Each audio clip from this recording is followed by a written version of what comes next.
جو روڈ پر جا رہا ہے شخص اس کو اندازہ نہیں ہو پاتا کہ نیچے کیا گہرائی ہے کیا نہیں ہے, کیسے اس نے, وہ تو صرف اپنے دھیان میں جا رہا ہے کہ میرے نیچے ایک روڈ ہے اور میں اس پہ جا رہا ہوں. اب جب حادثات پیش آتے ہیں تو نقصان ہوتا ہے. ایسے ہی ہم بات کرتے ہیں اس وقت جو فیصل آباد میں ایک بڑا روڈ ایشو بنا ہوا ہے, اور وہ بھی پورے کا پورا روڈ نہیں, اس کو ہم ملت روڈ کہتے ہیں جی. جامعہ چشتیہ چوک سے ملت روڈ جب شروع ہوتا ہے تو رائٹ جانب ہم دیکھتے ہیں دائیں سمت میں دائیں طرف کے بڑے بڑے گڑھے بنے ہوئے ہیں. اچھا, اب بارش کا موسم تو نہیں ہے تو شہریوں کو نظر بھی آ رہے ہیں اور وہ بچت بھی ہو جاتی ہے, لیکن حادثات تو پھر بھی رونما ہوتے ہیں. اب دیکھیں میونسپل کارپوریشن ہے یا کوئی بھی متعلقہ ادارہ ہے, اگر وہ پیچ ورک کرتا ہے اور اتنے ہی حصے کو سنبھال لیتا ہے, بہتر کر لیتا ہے, تو وہ بجائے کہ روڈ ٹوٹنا مکمل شروع ہو, ہر جگہ پر وہ کام آگے بڑھے اور بعد میں پورے کا پورا روڈ مرمت کرنا پڑے, اس سے کہیں بہتر ہے کہ ہم پیچ ورک پر توجہ دیں. اب ہو یہ رہا ہے کہ بارش کے بعد سے ان گھروں پورے شہر میں پانی خشک ہو چکا ہے, واٹر پونڈنگ کم و بیش نہیں ہے, کہیں بھی بہت زیادہ نہیں ہے ایسی کہ جس سے مسائل پیش آ سکیں. آہستہ آہستہ ہو رہا ہے پانی کا ڈریننگ ہو رہی ہے, لیکن جو ملت روڈ کا وہ ایریا ہے وہاں پر کئی حادثات پیش آ چکے ہیں, کئی لوڈر رکشے الٹ چکے ہیں, کئی لوگ زخمی ہو چکے ہیں, اور ابھی تک میونسپل کارپوریشن کی جانب سے وہاں پر پیچ ورک شروع نہیں ہو سکا. اب وہ جو گڑھے ہیں وہ آئے روز ان کا جو حجم ہے, دائرہ ہے, وہ بڑھتا جائے گا اور ہر روز وہ مسئلہ کریں گے. اب وہاں پر ہونا کیا چاہیے کہ آپ فل فور ایکشن لیں. ہم بیٹھے ہوئے ہیں, آپ کو نشاندہی کر رہے ہیں, آپ بجائے کہ شہر کا جو چینل ہے اس سے فائدہ اٹھائیں, کارروائی کریں. آپ دیکھ رہے ہیں کہ کیا ہونا ہے کیا نہیں ہونا ہے. اب وہاں پر کوئی ایسا مزید حادثہ پیش آئے, کسی کا جانی نقصان ہو, کوئی زیادہ حادثہ پیش آئے, مالی نقصان ہو, کوئی بڑا انسیڈنٹ ہو جاتا ہے, ایکسیڈنٹ ہو جاتا ہے, آپ کس چیز کا انتظار کر رہے ہیں؟ تو یہاں پر حکام بالا کو بالخصوص میونسپل کارپوریشن کو چاہیے کہ ہوش کے ناخن لیتے ہوئے ایسے گڑھوں کی جہاں پر پیچ ورک کی ضرورت ہے ان کو مرمت کرے, اور یہاں پر اب گڑھا نہیں رہا, وہ باقاعدہ بہت زیادہ ہو چکا ہے اور وہاں پر ابھی ایکشن کی ضرورت ہے تاکہ اس کی مرمت ہو سکے اور شہریوں کے لیے راہ ہموار ہو سکے. بالکل اسی طرح سے محمد علی نارو, کسی بھی شہر کی ایک تو خوبصورتی ڈیپینڈ کرتی ہے اس کے شہر کے انفراسٹرکچر پہ, اور وہاں جہاں پر روڈ کا یہ اتنی بری صورتحال ہے وہاں پر کبھی بھی کوئی بھی حادثہ جو ہے وہ بھی رونما ہو سکتا ہے. اس میں شہریوں کی زندگی جو ہے وہ بھی خطرے میں ہے. ایسے بہت سارے چھوٹے چھوٹے سے پیچ ورک کی ضرورت ہے جو کہ بہت مینڈیٹری ہیں کسی بھی علاقے کے لیے, یا وہ ہمارا یہ ملت روڈ ہو, وہ ہمارا G C university for women college road ہو. ایسے بہت ساری مین شاہراہیں ہیں جہاں پر کام ہونا باقی ہے, کیونکہ اس طرح سے شہری جو ہے ان کی مشکلات میں بھی اضافہ ہوتا ہے اور کوئی بھی حادثے کا سبب ہو جاتا ہے. تو ایسے میں یقیناً حکومت کو بھی چاہیے, میونسپل کارپوریشن کو بھی چاہیے, اور جو ادارے ان ساری چیزوں میں انوالو ہیں انہیں چاہیے کہ ایکٹیولی ورکنگ کریں تاکہ جو شہری ہیں ان کی مشکلات جو ہیں وہ کم ہو سکیں. کیونکہ پانی شہر پہ کھڑا ہونا یا شہروں میں کھڑا ہونا, اور اسی طرح سے ہم نے دیکھا ہے کہ یہ موسم ملیریا کا بھی ہے اور اس طرح سے مچھر وغیرہ بھی آ سکتے ہیں. تو ایسے میں ایکٹیولی ورکنگ کی ضرورت ہے, کیونکہ سنڈے کو بارش ہوئی اور ابھی بھی 2 دن جو ہیں ہو گئے ہیں اور پانی ابھی بھی ملت روڈ پر کھڑا ہے. خیر یہ مسئلے مسائل تو شہر کے چلتے رہیں گے, ان پہ سلیوشن بھی ہوگا. اور ابھی ہمیں جوائن کیا ہے جہانگیر اشرف نے, سٹی 41 کے سینئر رپورٹر ہیں. السلام علیکم. وعلیکم السلام. کیسے ہیں جہانگیر آپ؟ جہانگیر بہت شکریہ فار جوائننگ اس. اور بات کرتے ہیں کچھ فیصل آباد کی ایجوکیشن کے حوالے سے. ایجوکیشن کسی بھی قوم کی ترقی کے لیے بہت زیادہ ضروری ہے. یوں مان لو کہ ایجوکیشن جو ہے وہ معاشرے کا ایک پلر ہے, اور ایک اسٹرانگ پلر ہی ایک مضبوط بلڈنگ کی جسے کہتے ہیں کہ وہ پیش گوئی کرتا ہے. لیکن انفارچونیٹلی فیصل آباد ہو یا پاکستان ہو, یہاں پر جو اسٹوڈنٹس ہیں وہ اپنے جو وقت ہے اس پہ اتنا زیادہ دھیان نہیں دیتے. فار ایگزامپل میٹرک کے اسٹوڈنٹ اگر کلاسز سے فری ہوتے ہیں تو وہ کیا کرتے ہیں کہ اپنا ٹائم جو ہے وہ انلیگل ایکٹیویٹیز میں انوالو ہو جاتے ہیں, یا سوشل میڈیا کمپینز ہوتی ہیں جس کی وجہ سے ان کی جو کریئر پہ اس کا کافی زیادہ فوکس خراب ہو جاتا ہے. اس پہ جہانگیر میں آپ سے آپ کی رائے لینا چاہوں گی کہ جس طرح سے ہم نے دیکھا ہے میٹرک ہو, انٹرمیڈیٹ ہو, اس کے بعد جو ٹائم بچتا ہے نا وہ بہت قیمتی اور گولڈن اپرچونٹی ہوتی ہے. کچھ والدین اپنے بچوں کو سمر کیمپ میں بھیج دیتے ہیں تاکہ وہ زیادہ سے زیادہ سیکھ سکیں, لیکن کچھ بچے جو ہیں وہ اپنا ٹائم ویسٹ کرتے ہیں. تو ٹائم مینجمنٹ کس طرح سے کی جائے؟ اچھا محوش, چونکہ ہمارا جو ایجوکیشن سسٹم ہے پہلے 10 سال, بلکہ وہ 10 سال نہیں ہوتے, 2-3 سال ایڈ آن ہو جاتے ہیں, تو تقریباً 12-13 سال جو اسکولنگ ہماری ہوتی ہے اس میں ایک اس کو لکیر کا فقیر بنا دیا جاتا ہے, اور ایک بالکل جس طرح کلاک کی میں سوئیاں مسلسل ایک ہی رفتار سے گھومتی رہتی ہیں, تو اس کو بھی صبح دوپہر شام اس کی روٹین وہ ایسی بن جاتی ہے کہ جی اسکول جانا ہے، گھر آ کے لنچ کرنا ہے، ہوم ورک کرنا ہے، ٹیوشن جانا ہے، اکیڈمی جانا ہے. تو جیسے ہی بچہ میٹرک کے بعد ایگزام دے کے فری ہوتا ہے نا، وہ سمجھتا ہے میں آزاد ہو گیا. اچھا، وہ آزادی کو انجوائے کرنا چاہتا ہے کیونکہ اس پر اتنا برڈن ہم نے 10-12 سال میں ڈال دیا. اور جو تو بالکل جو پڑھنے والے بچے ہوتے ہیں نا، وہ بمشکل 5 سے 10% ہوں گے کہ جو اپنی مرضی سے بغیر کسی بڑے کے، بغیر کسی ٹیچر کے کہے وہ خود ہی کتابیں لے کے بیٹھ جائیں گے کہ میں نے آگے موو آن کرنا ہے.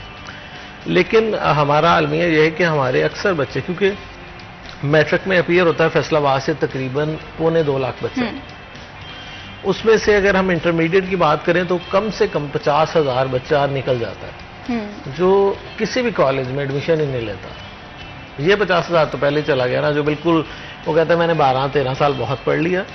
ایک تو رزلٹ آئیں گے تو دیکھیں گے کیا کریں گے کہ میں پاس بھی ہوتا ہوں کہ نہیں.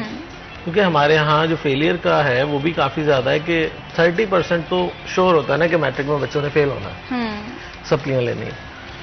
وہ 30% نکال دیں اور باقی جو بچتے ہیں تقریباً راؤنڈ اباؤٹ 70%، لاکھ 1.25 لاکھ بچہ، وہ ان کے لیے آپشنز ہی اتنی نہیں ہے کہ وہ تمام کے تمام اکوموڈیٹ ہو سکیں گورنمنٹ کالجز میں، ایون پرائیویٹ میں. اس میں سے بھی پھر کچھ ہو جاتے ہیں وہ سکلز کی طرف چلے جاتے ہیں. اچھا، ہمیں بچوں کو ایکچولی ان کے صلاحیتوں پر کیٹیگرائز کرنا چاہیے کہ یہ بچہ کہاں جانا چاہیے.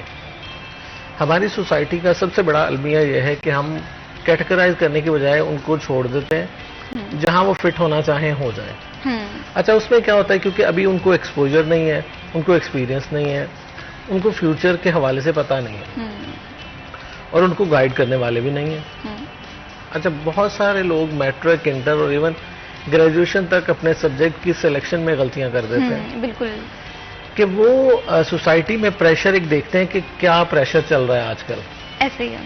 تو وہ سبجیکٹ جب وہ چوز کرتے ہیں تو ان میں اپنے اندر وہ صلاحیتیں نہیں ہوتی. مطلب ایون ہمارے یہاں کہا جاتا ہے کہ جی اچھے ڈاکٹر نہیں ہیں. کیوں اچھے ڈاکٹر نہیں ہیں؟ کیونکہ وہ نمبر لے کر پڑھتے گئے میرٹ میں آ گئے، ڈاکٹر بن گئے. وہ ڈاکٹر بننا نہیں چاہتے تھے یا ان کے اندر ڈاکٹر نہیں ہے. بالکل ٹھیک ہے. جس طرح ہمارے ہاں اکثر ٹیچر بن جاتے ہیں لیکن ان کے اندر ٹیچر نہیں ہوتا. تو ہمارے ہاں ارریلیونٹ جابس کا کنسیپٹ بہت زیادہ ہے. آپ میں کہتا ہوں سروے کروا لیں، مور دین 50% لوگ آپ کو ارریلیونٹ ملیں گے جو جاب کر رہے ہیں نا. اس سے پوچھیں وہ کیا کرنا چاہتے تھے، تو وہ نہیں کرنا چاہتے تھے وہ جو اس وقت کر رہے ہیں. بالکل ایسے ہی ہے. تو یہ پیٹرن کنٹینیو ہم نے رکھا ہوا ہے بچوں پہ کہ بچے جو کرنا چاہتے ہیں سم ٹائم ان کے پیرنٹس ان کو الاؤ نہیں کرتے، اور پیرنٹس کے، بڑے بھائی کے، کزنز کے، فیملی کے، سوسائٹی کے پریشر کی وجہ سے ہم بہت ساری ارریلیونٹ چیزیں سلیکٹ کر لیتے ہیں. اس کی وجہ سے ایک تو فیلئر کا ریشو بڑھ جاتا ہے. دوسرا، اگر ہم اس کو کسی طرح رٹے لگا کے، کیونکہ ہمارا ایگزام سسٹم ایسا ہے کہ اگر آپ کی میموری اچھی ہے تو آپ کسی بھی فیلڈ میں کامیاب ہو سکتے ہیں. بالکل ایسے ہی ہے. مطلب اکیڈمکلی، ناٹ پریکٹیکلی. بالکل پریکٹیکلی آپ اکیڈمکلی وہ ڈگری لے لیں گے لیکن آپ کے اندر وہ ہے ہی نہیں کہ آپ میں ارض ہی نہیں ہے کہ میں یہ کرنا چاہتا تھا. آپ نے پیرنٹس کے دباؤ میں آ کے، ٹیچرز کے دباؤ میں آ کے رٹے لگا کے وہ ڈگری لے لی.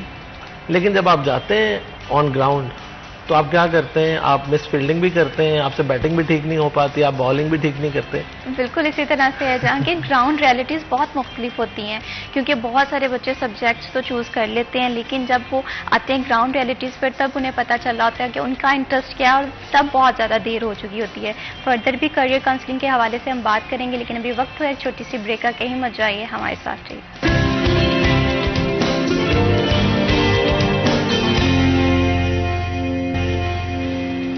سٹی ایٹ 10 میں ونس اگین خوش آمدید. بات ہو رہی ہے کریئر کے حوالے سے. ہم دیکھتے ہیں کہ میجورٹی آف دی اسٹوڈنٹس اپنے انٹرسٹ کے اکارڈنگ تو ڈگری نہیں چوز کر پاتے. اس کے وٹ ایور بہت سارے فیکٹرز ہوتے ہیں، پیرنٹس کا پریشر ہوتا ہے، سوسائٹی کا پریشر ہوتا ہے. لیکن جب وہ ایک ڈگری چوز کر لیتے ہیں اور انہیں تب ریلائز ہوتا ہے کہ وہ اس ڈگری کے لیے سوٹیبل نہیں ہے، لیکن پھر ایسے میں 5th سیمسٹر یا 6th سیمسٹر آ جاتا ہے اور پھر انسان یہ سوچتا ہے کہ اب اس ڈگری کو کمپلیٹ کرنا ہے. اور اس کے بعد وہ جب ارریلیونٹ فیلڈ چوز کرتا ہے تو اس کی جو سائیکولوجیکل ایشوز بھی آتے ہیں اور اس کی مزید مشکلات جو ہیں وہ مزید بڑھ جاتی ہیں. اس پر ہم بات کریں گے. محمد علی نارو, میں اس پہ آپ کا پوائنٹ آف ویو جاننا چاہتی ہوں کہ ہمارے ہاں ارریلیونٹ ڈگری ہوتی ہے اور ارریلیونٹ جاب ہوتی ہے, جس کی وجہ سے وقتی طور پہ ہمارے پاس پیسہ آ جاتا ہے لیکن ہمارے جو لانگ ٹرم کریئر پلان ہے وہ متاثر دکھائی دیتے ہیں. مہوش, ہمارے یہاں پر ایک جو ہوا بن چکا ہے, یہ یوں کہہ لیں کہ فیوچر پلاننگ کے حوالے سے ایک پریشر آج تک ہم اپنے اسٹوڈنٹ سے ریلیز نہیں کر پائے ان کا, کہ آپ نے کس فیلڈ میں جانا ہے اور کیسے جانا ہے, کن چیزوں کو آپ نے مد نظر رکھنا ہے, کیا کیا بہتر چیزیں ہو سکتی ہیں جس کو آگے آپ نے لے کر چلنا ہے اور جو آپ کے لیے فائدے مند یا سود مند ثابت ہو سکتی ہیں. دیکھیں, ہم دیکھتے ہیں کہ ہمارے یہاں پر آج بھی ایک ٹریڈیشن ہے, ایک رواج ہے, اور وہ چند ڈگریوں کے متعلق گھومتا ہے. ڈاکٹر ہے, انجینئر ہے, سمپل اس نے اسٹڈی کر لیا, سمپل گریجویشن کر لیا, تو وہیں تک محدود ہو کر رہ گئے ہم. جو آج ہم موازنہ کرتے ہیں کہ بقیہ دنیا میں کیا ہو رہا ہے, کون کون سی ڈگریز آ گئی ہیں, کیا کیا پڑھایا جا رہا ہے اور وہ ان سے کتنا ارن کر رہے ہیں. ایون کہ اب ایسا ہے کہ آپ محلے میں کچھ لوگ ہیں وہ فقط پکس لیتے ہیں اور وہ بھی گوگل پہ وہ فروخت کر رہے ہیں باقاعدہ. بالکل. اچھا, ان کا کوئی تعلق نہیں ہے, انہوں نے کوئی ڈگریز نہیں لی اور وہ ڈالرز میں ارننگ کر رہے ہیں. اسی طرح سے کنٹینٹ رائٹرز ہیں. اب بیشتر اتنی زیادہ فیلڈز آ چکی ہیں, لیکن ہمارے یہاں پر رجحان ایک والدین کی جانب سے اور ایک سوسائٹی کا پریشر ہے کہ ہم نئی چیز کو اڈاپٹ کرتے ہوئے گھبرا رہے ہیں کہ شاید ہمارے ساتھ مستقبل میں کیا ہوگا. رسک ٹیکنگ جو ویلیوز ہیں, جو کرج دینی ہے ہم نے اسٹوڈنٹس کو, وہ ہمارے تعلیمی اداروں سے ہی شروع ہونی ہے کہ آپ نے کس جانب جانا ہے, کیا کرنا ہے. جب ہمارے تعلیمی ادارے ہی 3 سے 4 چیزیں پڑھائیں گے اور کہیں گے کہ جناب یہی ہے سب کچھ, آپ اسی میں رہ کر کچھ نہ کچھ کریں, اس میں یہ ہوگا, اس میں یہ ہوگا, اس میں یہ ہوگا, تو کبھی بھی اسٹوڈنٹ اور جو ہمارا آنے والا نوجوان ہے وہ مستقبل میں کبھی بھی ہمت نہیں کر پائے گا کوئی نئی چیز اڈاپٹ کرنے کی یا اپنانے کی. اب پاکستان میں ہی آپ دیکھ لیں کہ فری لانسنگ کتنا اوپر جا چکی ہے اور ولاگنگ کتنا اوپر جا چکی ہے. لوگ کیا کیا کر رہے ہیں, کیسے کیسے چیزوں کو اڈاپٹ کر رہے ہیں. اگر پیسہ کمانا ہی مقصد ہے ہمارا یہاں پر تعلیم کے ساتھ, اور ہم نے وہی چیز دیکھنی ہے, تو کسی چیز کو تو ہم کلیئرلی اڈاپٹ کر لیں کہ کسی چیز, ہم ہر چیز میں میڈیوکر ہو کر رہ گئے ہیں. ہم نے رجحانات کو بھی دیکھنا ہے اور ہم نے معاشرے کو بھی دیکھنا ہے, ہم نے ویلیوز کو بھی دیکھنا ہے, ہم نے آگے ارننگ بھی کرنی ہے. تو ہر چیزوں کو ہم نے مرج کر کے تمام ایک ایسا میزہ بنا دیا ہے جو کہ بے ترتیب بھی ہے اور بے راہ بھی ہے. اس کو کچھ پتہ نہیں ہے, وہ فیملی پریشر بھی جھیل رہا ہے اور ساتھ میں آگے بھی بڑھنا ہے اس نے. تو یہاں پہ کرنے کی کیا ضرورت ہے؟ آپ نے واضح انسٹرکشنز اپنانی ہیں, آپ نے دیکھنا ہے کیا ہو رہا ہے, رواج کیا ہے, اب دنیا میں جدت آ رہی ہے, کس طرح سے ہم نے جانا ہے جدید. ابھی ہمارے یہاں پر پینٹرز کا کتنا رجحان ہے کہ ہم کسی کو بننے دیں گے, نہیں بننے دیں گے, کیونکہ ہمارے یہاں پر شاید جاب نہیں ہے, فلاں نہیں ہے, ایسی چیزیں نہیں ہیں. یقین مانے آپ کا کوئی بھی ہنر ہے وہ ضائع نہیں جاتا ہے. آپ کے پاس کوئی بھی ہنر ہے, دنیا تو یقین ہی ہنر پہ رکھتی ہے. وہ تو ہم اسٹڈی کے چکر میں ہیں, اسٹڈی بھی ہماری اپنی اضافت کے لیے ہے, ہمارے اپنے نکھار کے لیے ہے. بہتر ہے آپ جو بھی سائنس پڑھ رہے ہیں, کچھ بھی پڑھ رہے ہیں آپ, لیکن اگر آپ کی پریکٹیکلی ڈگری نہیں ہے تو ساتھ میں آپ کا ہنرمند ہونا بہت ضروری ہے. آپ اگر ہنرمند ہیں کسی بھی چیز میں, آپ کہیں پر بھی کچھ بھی, آپ موٹر مکینک ہیں تو آپ روڈ پہ فقط ہاتھ میں ایک بینر لے کے پکڑ لیں اور وہاں پر اپنے کچھ اوزار لے کر بیٹھ جائیں, یقین مانے آپ وہاں پر بھی دیہڑی لگا کر اٹھیں گے. محمد علی نارو, اسکلس بہت زیادہ ضروری ہیں. اگر ہم نوٹس کریں, آج سے 20 سال پہلے دیکھیں تو میٹرک کی ایجوکیشن کی بہت ویلیو تھی. اس کے بعد جس طرح سے سوسائٹی میں ریفارمز آئی ہیں, پھر ہم نے دیکھا ہے کہ بی اے کی بہت ویلیو تھی. آج کے دور میں دیکھیں تو پی ایچ ڈی کی بہت ویلیو ہے. تو ایجوکیشن کے جو معیار ہیں وہ دن بہ دن جو ہے وہ ہائی ہوتے رہتے ہیں, لیکن ایک اسکلفل پرسن جو ہے اس کی اسکل آج سے 20 سال بعد بھی اسے فائدہ دے گی اور آج سے 30 سال بعد بھی, بلکہ اس کی اسکل میں ایک نکھار آئے گا. یہاں پر جہانگیر, میں آپ سے جاننا چاہتی ہوں, کیا ہمارے جو انسٹیٹیوٹس ہیں ان میں اتنی کیپیسٹی ہے کہ یہ ایک ایسا نوجوان نسل تیار کریں جو اسکلفل بھی ہو, جس کے پاس اپرچونیٹیز تو ظاہر سی بات ہے خود کمانی ہوتی ہیں, لیکن ایک اسکلفل پرسن جو ہے وہ اپرچونیٹی کریٹ کرتا ہے. اچھا, ہمارے ہاں جو ایجوکیشن اور سوسائٹی ہے نا, اس نے تقسیم کیا ہوا ہے اسکل کو اور ایجوکیشن کو. جو اسکل کی طرف جانا چاہے اس کو کہا جاتا ہے یہ نکھٹو ہے, پڑھائی نہیں کر سکتا, یہ نالائق ہے. اور جو پڑھائی کرتا ہے ایٹ دا اینڈ وہ کہتا ہے میں لیبر والی جاب نہیں کروں گا, میں اسکل والی جاب نہیں کروں گا, مجھے تو وائٹ کالر کو جاب چاہیے, مجھے تو آفس جاب چاہیے, مجھے تو آپ اوپر بس کوئی مینیجر لگا کے نا بٹھا دیں کہیں پہ.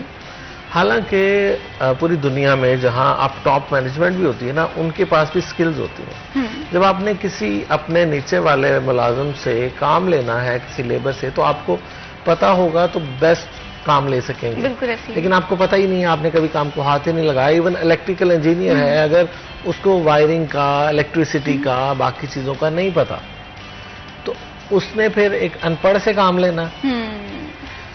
اچھا، ایک عام طور پر جو ہے پڑھے لکھے اور ان پڑھ میں ایک مینٹالٹی کا بھی بڑا فرق ہوتا ہے. تو اس کا ہمارے ہاں ترقی اس لیے بھی نہیں ہو سکتی کہ اس کی مینٹالٹی تھوڑی ڈاؤن رہتی ہے، ہمارے جو لیبر کلاس ہے. اور جو پڑھا لکھا ہے اس کے پاس اسکل نہیں ہوتی.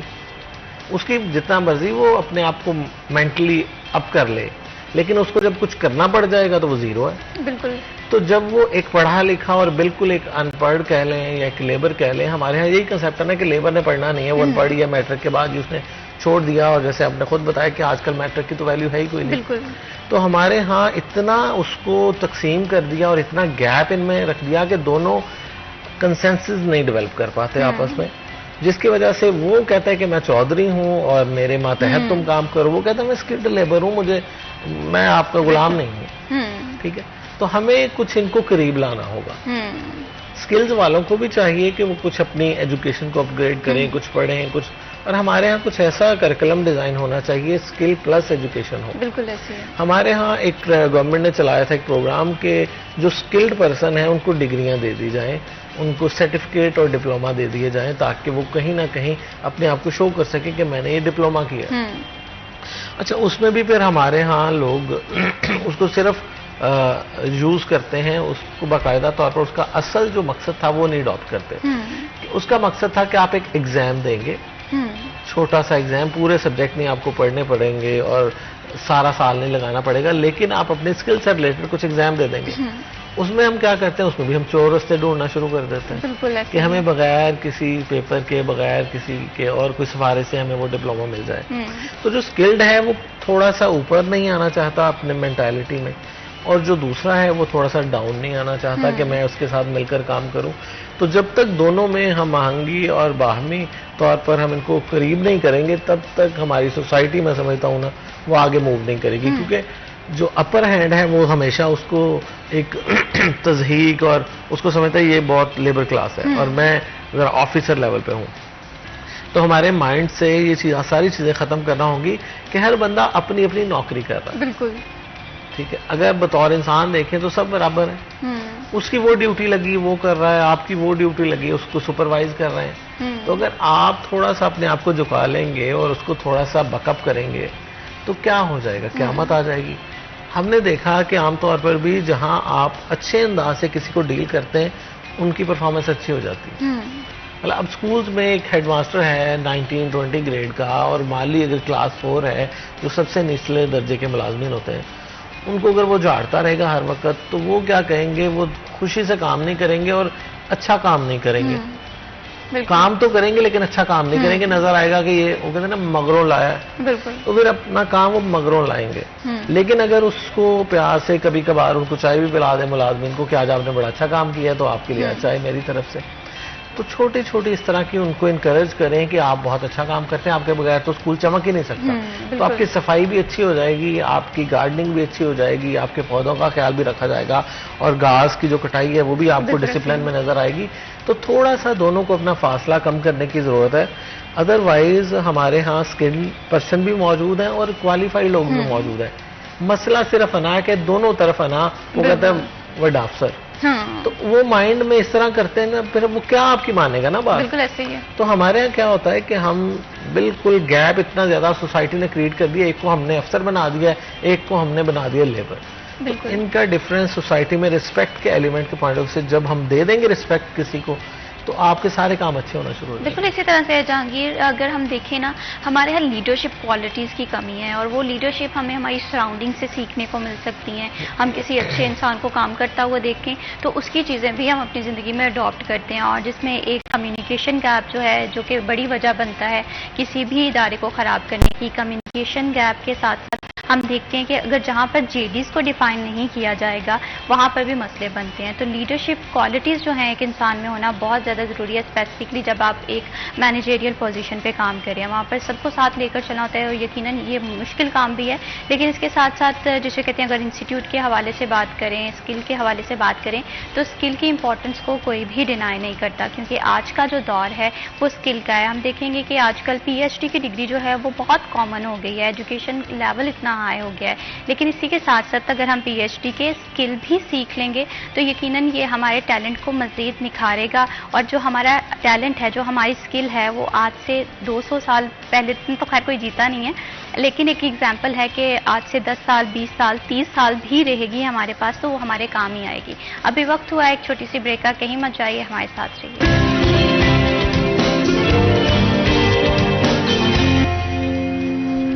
سٹی ایٹ 10 میں ونس اگین خوش آمدید. ایجوکیشن ڈپارٹمنٹ ہو یا ایجوکیشن کے حوالے سے ہم اسپیسیفکلی بات کریں تو اس کا مقصد صرف اور صرف کانٹینٹ فراہم کرنا نہیں ہوتا, اسٹڈی مواد فراہم نہیں کرنا ہوتا, بلکہ ایک ایسی یوتھ, ایک ایسی نسل پیدا کرنا ہے ایجوکیشن ڈپارٹمنٹ کا پرپس, جو کہ ہماری سوسائٹی کو امپاور کر سکے, ہماری کنٹری کو جو ہے وہ ریپرزینٹ کر سکے. اب دیکھنا یہ ہے کہ فیصل آباد ہو یا پاکستان کا کوئی بھی ایجوکیشن ڈپارٹمنٹ ہو, کیا اس میں اتنی کیپیسٹی ہے کہ وہ اس طرح کے نوجوان جو ہے وہ پیدا کر رہا ہے, فل بنا رہا ہے.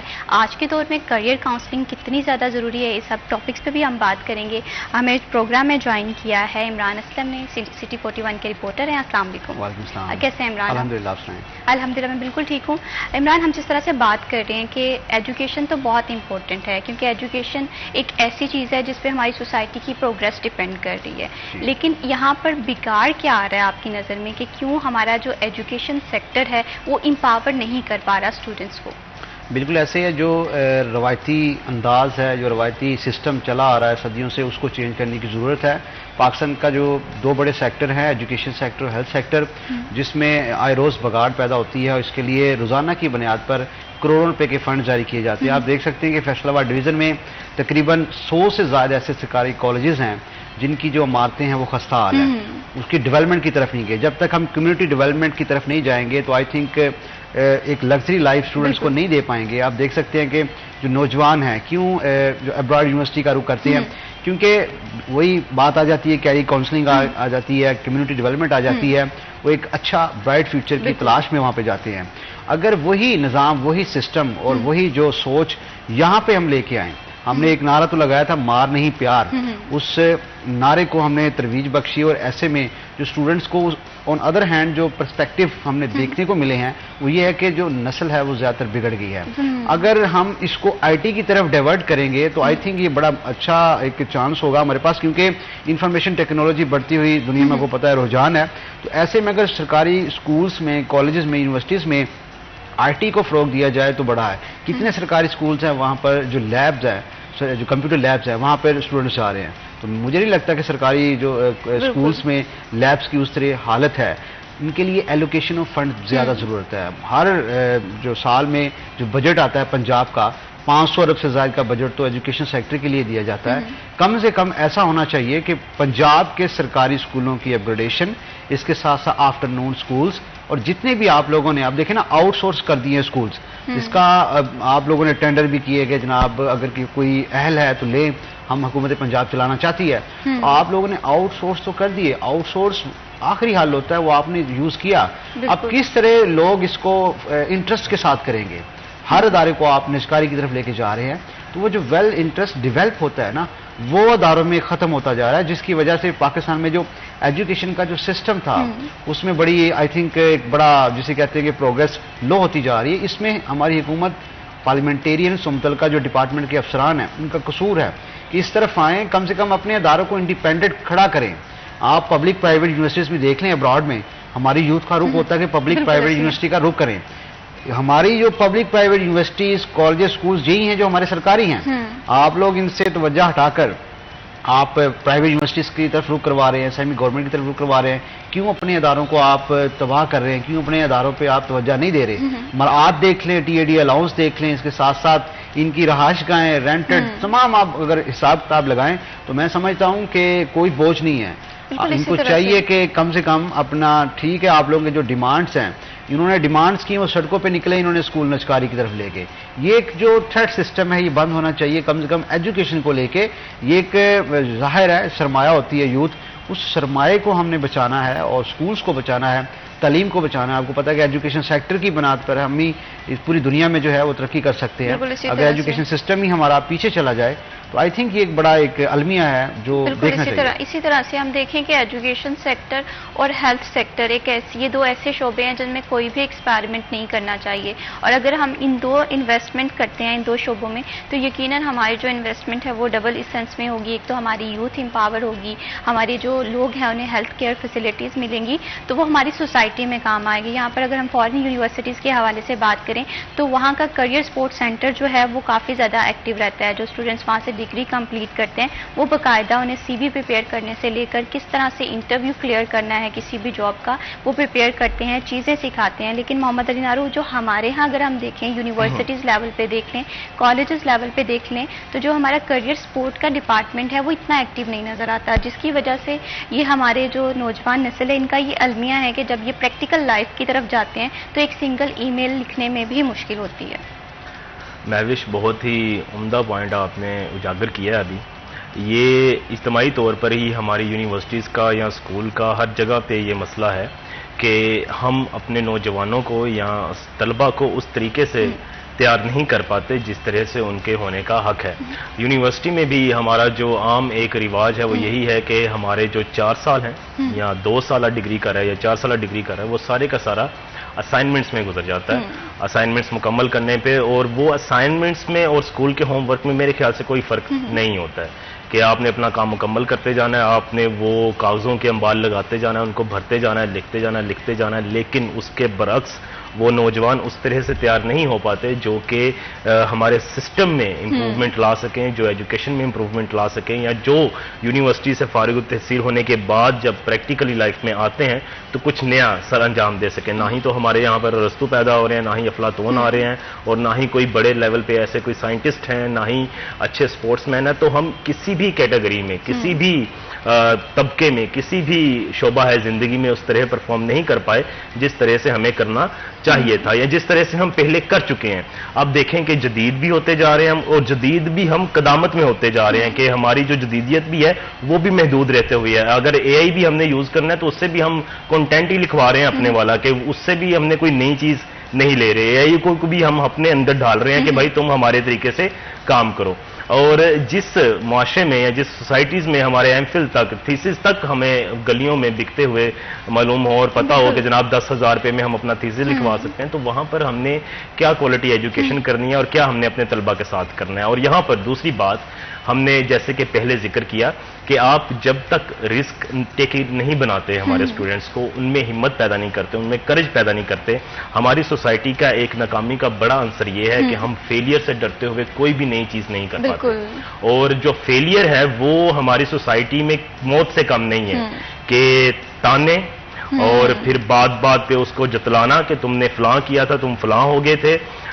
ایک اسٹوڈنٹس کے سرکل میں, فیملی کے سرکل میں, دوست احباب کے سرکل میں, رشتہ داروں کے سرکل میں, وہ ساری کی ساری چیز. اب دیکھیں ایک سادہ سا رول ہے کہ اگر کسی نے جیتنا ہے تو دوسرے کا ہارنا ضروری نہیں ہے.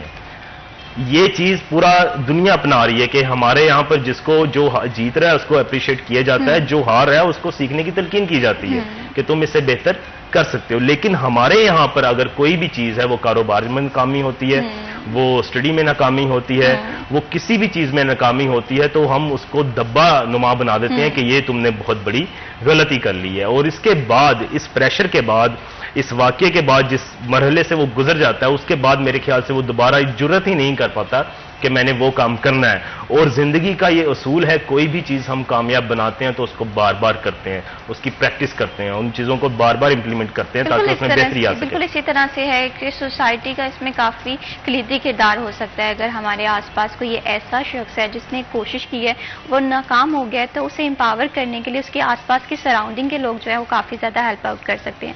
کریئر کاؤنسلنگ کے حوالے سے مزید بھی گفتگو کریں گے, لیکن ابھی وقت ہوا ایک چھوٹی سی بریک کا, کہیں مت جائیے, ہمارے ساتھ رہیے.